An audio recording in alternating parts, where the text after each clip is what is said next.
We are talking about Splashy O'Feesh 2 Moonshine Madness.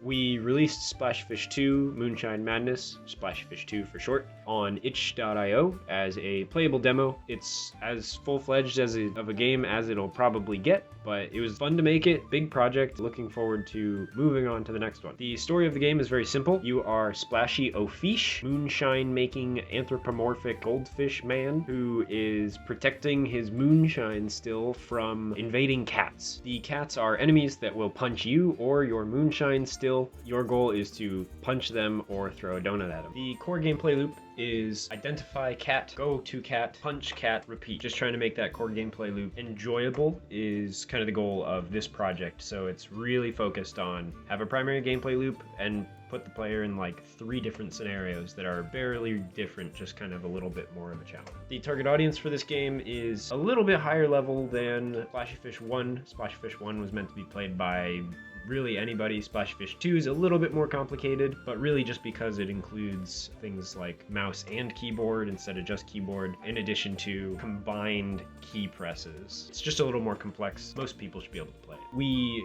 wanted to put the game on itch.io, but learned a lesson where we need to try playing our games in web browser before we get to like publishing stage. Start testing it on web browser early on because it ran into some issues. Godot has a lot of different like compatibility things for web players, but it's also a 3D game which needs a lot of optimization, and I don't quite know how to do that. Didn't have the time or energy to learn about optimization right at the end of the project. It's best played on a plugged-in laptop or a desktop, or else it's gonna see a lot of like jitter and things flying around too fast. Used Godot, published it on itch, and Blender was used for 3D art. Got some free sounds from the internet. So the goals for this project were make a 3D game. That was the primary goal, and we accomplished that. We made a 3D game. I think it's, pretty fun for the limited scope that it is. A secondary goal, which was just kind of for me, was to make a dice rolling mechanic for the punching. So when you punch, it determines success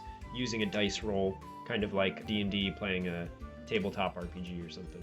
The most difficult part about this project was being in 3D. Technically adds 1 dimension compared to a 2D game, a level of complexity as well, so it's 1 extra dimension, but it's an extra dimension of complexity. So any interaction you have to think about 3 dimensions, which can be hard to wrap your head around, as well as interaction with physics and stuff like that. It gets even more complex when you're in 3D. It's doable, it took a lot of learning, but that was probably the biggest hurdle. Now that we've finished this project, we're moving on to Splashyson, a Splashy Saga. That is a Viking merchant simulator of sorts. Worker placement. It's got a playable primary gameplay loop on itch.io. You can try it out. It's incredibly simple, very much a playtest kind of thing, so that we can get that core gameplay loop really solid and enjoyable. And then there's a series of space games, which Mad Bunny made 99% herself. They're really cool. Did it through a game design course on gamedev.tv. Those are also on itch.io. Splashy O'Feesh 2 was a great project to do. Really interesting to learn 3D. I also learned that I probably won't be working on a 3D game for a while. It's just a lot. It was good. It was fun. Got to add a lot of